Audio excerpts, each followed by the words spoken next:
Saudara tidak lolos imigrasi, 46 jemaah calon haji non-kuota asal Indonesia dipulangkan oleh pemerintah Arab Saudi.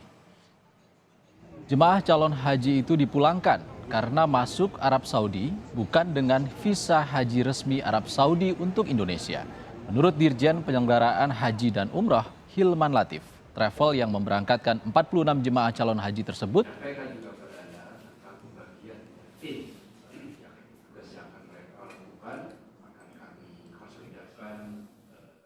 ada 46 orang. Ya, 46 orang sudah sampai di sini, sudah menggunakan baju ihram dan datang tidak melalui PIHK. Jadi bukan travel yang biasa memberangkatkan jamaah haji khusus, ya, tetapi ini adalah travel biasa. Kemudian dokumen yang digunakan juga tidak sesuai dengan yang dipersyaratkan oleh Kerajaan Saudi Arabia. Karena itu sempat terdampar di bandara. Jemaah akan menjalani wukuf di Arafah, Musdalifah dan Mina 9 Zulhijjah atau Jumat 8 Juni. Jemaah yang tiba di Bandara King Abdul Aziz, Jeddah, Arab Saudi langsung menuju Mekah untuk menunaikan umrah wajib. Jemaah yang tiba sudah mengenakan kain ihram dan mengambil miqat di embarkasi. Hingga hari ini, lebih dari 91.000 jemaah Indonesia yang tiba di Tanah Suci. Sisanya tiba secara bertahap hingga batas akhir masuk Mekah hari ini.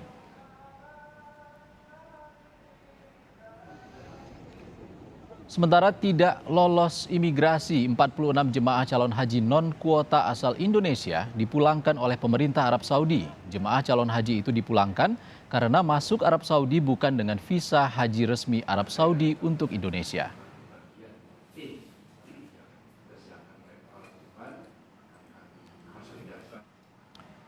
Saudara, publik dihebohkan dengan calon jemaah haji tanpa visa resmi, gagal dan dipulangkan ke tanah air. Kita kupas apa haji furoda atau calon haji tanpa visa resmi bersama Direktur Direktorat Bina Umrah dan Haji Khusus Kemenak, Nur Arifin. Selamat sore Pak Nur Arifin. Assalamualaikum. Waalaikumsalam warahmatullahi wabarakatuh. Selamat sore untuk Indonesia dan selamat siang untuk waktu Arab Saudi. Baik, karena Pak. Di Saudi sekarang jam 12. Oke, Pak Arifin, kita langsung ke haji furoda ini sebenarnya apa sih Pak, bisa dijelaskan? Apa bedanya haji furoda ini dengan haji reguler biasa? Baik, kami sampaikan bahwa berdasarkan Undang-Undang Nomor 8 Tahun 2011 tentang penyelenggaraan haji dan umroh, disebutkan bahwa ada dua jenis haji, yaitu haji kuota dan non-kuota. Haji kuota itu adalah terdiri dari haji reguler dan haji khusus yang menjadi tanggung jawab pemerintah Indonesia, dalam hal ini Kementerian Agama, untuk menyelenggarakan haji, untuk mengirimkan jamaah haji ke Arab Saudi sampai dengan proses haji sampai dan memulangkan kembali. Ini adalah haji kuota yang diberikan Saudi kepada Indonesia. Nah, namun selain haji kuota ini ada non-kuota. Non-kuota ini di Saudi sendiri juga tidak ditangani oleh Kementerian Haji Saudi, tetapi ditangani oleh Kementerian Luar Negeri. Yaitu pada dasarnya adalah undangan dari Raja untuk memberikan kehormatan kepada masyarakat yang menurut Saudi layak untuk mendapatkan undangan kehormatan berangkat haji ke Saudi. Pada awalnya, haji mujamalah ini adalah sesuai dengan statusnya undangan kehormatan, maka tidak berbayar atau gratis karena 100% ditanggung oleh pemerintah Arab Saudi, baik visanya, transportasinya, akomodasinya, dan disambut khusus sebagai tamu kehormatan. Namun dalam perkembangannya ada pihak-pihak tertentu di Saudi kemudian mengembangkan bahwa visa mujamalah ini tidak hanya untuk undangan, tetapi juga sebagian tidak hanya untuk yang gratis, tapi sebagian ada yang berbayar. Yang gratis hanya visanya dengan misalnya biaya masa di Saudi. Kemudian akhirnya ada yang tinggal visanya aja yang bayar. Yang kemudian berkembang lagi visa mujamalah ini ada haji yang berbayar 100% tapi menggunakan mujamalah, atau kemudian karena berbayar disebut dengan mandiri. Dalam bahasa Arab mandiri ini adalah dikenal dengan furodah. Jadi haji furodah ini adalah visa furodah. Ini awalnya adalah dari mujamalah, tetapi kemudian yang berbiaya atau berbayar sendiri.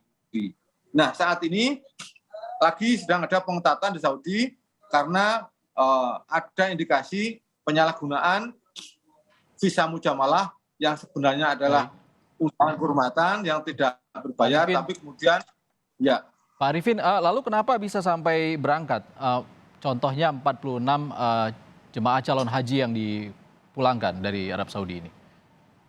Jadi setelah kami telusuri, tim kami di Bandara Jeddah melihat mereka ini menggunakan visa yang diperoleh dari Singapura. Dan ternyata visa ini visa palsu. Nah, mereka maka begitu tiba di Saudi Arabia, di Jeddah, kemudian setelah diperiksa imigrasi Saudi, ternyata mereka menggunakan visa palsu. Artinya tidak bisa diterima karena memang tidak resmi. Nah, artinya di sini ternyata di samping itu, travelnya pun juga travel yang tidak resmi.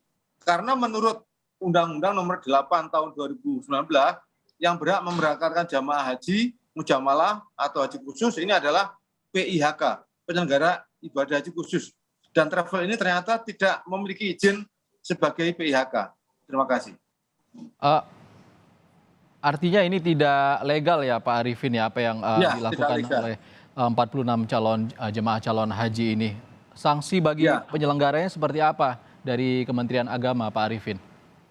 Ya, nanti terus kita dalami tingkat pelanggarannya karena kami saat ini masih melihat fakta awal dan untuk memberikan sanksi tentu kami harus mengumpulkan bukti-bukti yang cukup, kemudian juga melakukan investigasi dan BAP dan seterusnya. Kita mengacu pada regulasi yang ada. Terima kasih. Dan untuk para jemaah yang dipulangkan dari Arab Saudi, apakah akan dikembalikan biayanya? Oh, kalau masalah dikembalikan atau tidak itu perjanjian jamaah dengan travel yang bersangkutan. Oke, baik. Kita tunggu apa hasil investigasi dari Kementerian Agama terkait kasus ini. Terima kasih Direktorat Bina Umroh dan Haji Khusus Kementerian Agama, Pak Nur Arifin sudah bergabung di Kompas Petang.